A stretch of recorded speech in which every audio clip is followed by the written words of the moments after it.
Les monts San Juan, dans le Colorado, abrupts, implacables.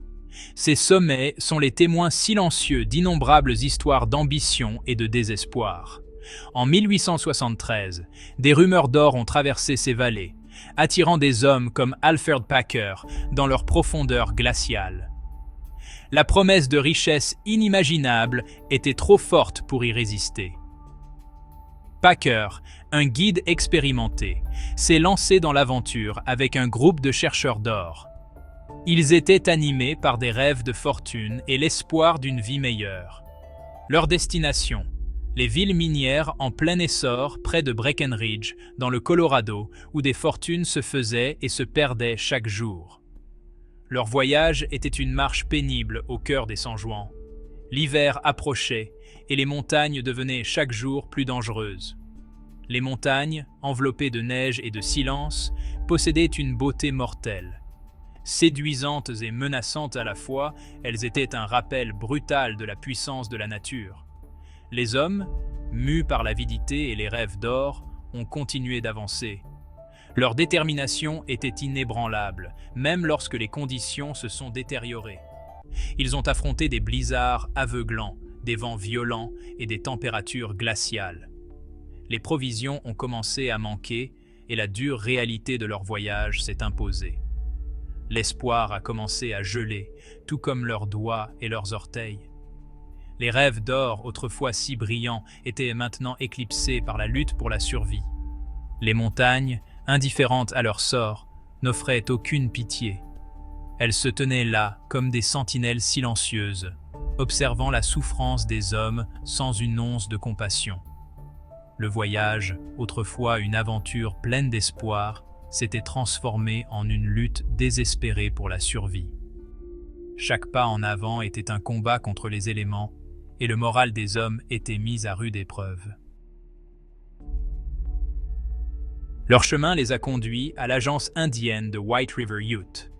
Là, ils ont rencontré le chef Ouray, un leader sage et respecté. Ouray, sentant le danger imminent, les a exhortés à faire demi-tour. Les montagnes, les a-t-il prévenus, n'étaient pas un endroit pour les hommes en hiver.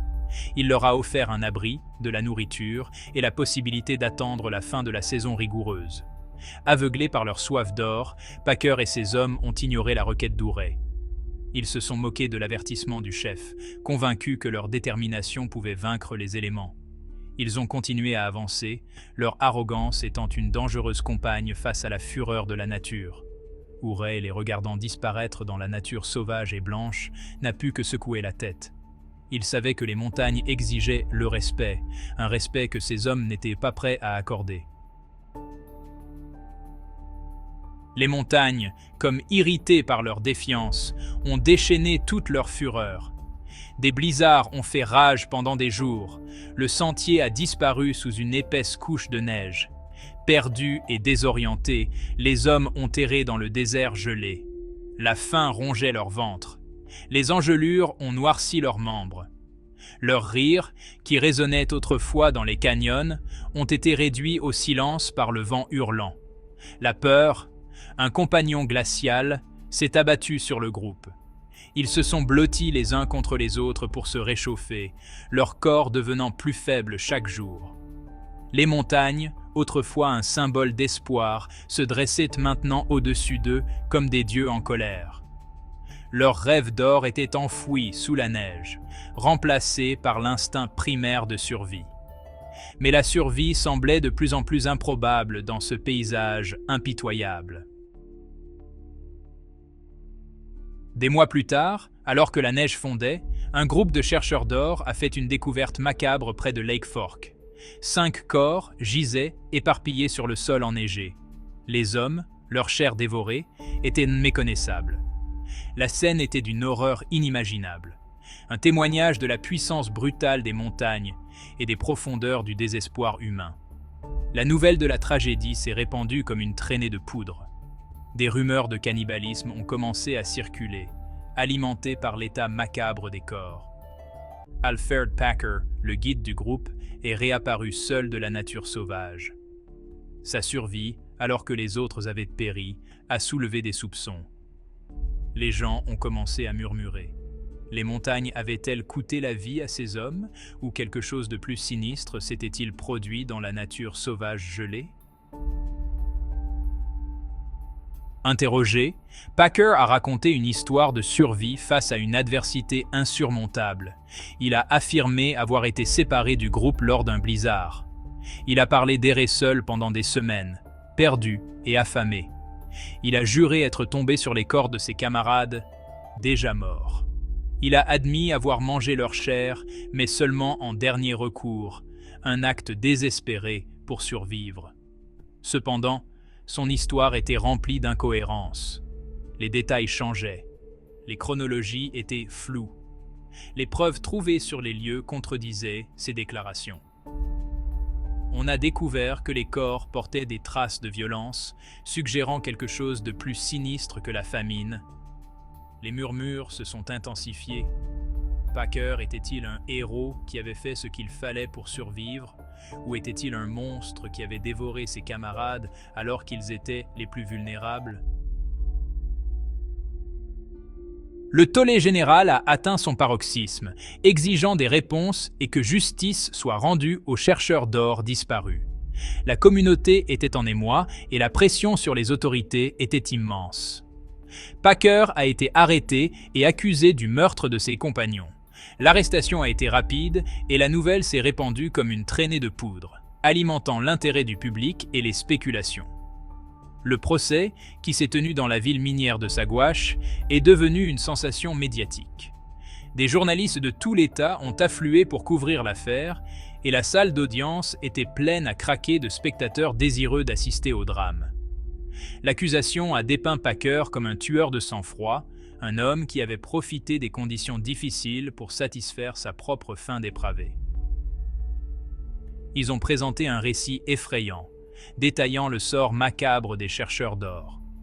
La défense a plaidé non coupable, affirmant qu'il était une victime des circonstances, poussé à des mesures désespérées pour survivre. Ils l'ont dépeint comme un homme pris dans une situation inimaginable, contraint de prendre des décisions impensables.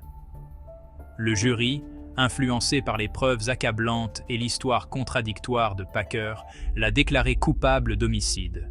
Les délibérations ont été intenses et le verdict final a laissé la salle d'audience dans un silence stupéfait. Il a été condamné à 40 ans de prison, la peine la plus lourde jamais prononcée dans le Colorado à l'époque. La sentence visait à envoyer un message fort et à apporter un sentiment de justice aux familles des victimes. Pour les familles des chercheurs d'or disparus, c'était une mesure de justice. Ils ont organisé des veillées funèbres pour honorer la mémoire de leurs proches, trouvant un certain réconfort dans le fait que Packer ait été tenu responsable. Pour Packer, ce fut le début d'un chapitre long et controversé de sa vie. Son séjour en prison a été marqué par de nombreux appels et une fascination publique persistante pour son affaire, assurant que son histoire ne serait pas oubliée. Malgré sa condamnation, Packer a maintenu son innocence. Il a fait appel de sa condamnation à plusieurs reprises, affirmant qu'il avait été victime d'un procès inéquitable et d'une couverture médiatique biaisée. Son cas est devenu une cause célèbre, attirant l'attention de militants et de juristes qui pensaient qu'il avait été condamné à tort. Après 18 ans de prison, Packer a été libéré sur parole. Il a vécu le reste de sa vie dans un relatif anonymat, travaillant comme ouvrier agricole et évitant les projecteurs. Il est mort en 1907, son nom à jamais gravé dans les annales de l'histoire du Colorado. Un avertissement sur les dangers de la montagne et les ténèbres qui peuvent résider dans le cœur des hommes. L'histoire de Packer, un mélange macabre d'aventure, de survie et de meurtre, est rapidement entrée dans le folklore du Colorado. On l'a surnommé le cannibale du Colorado, un surnom qui l'a poursuivi jusqu'à sa tombe et au-delà.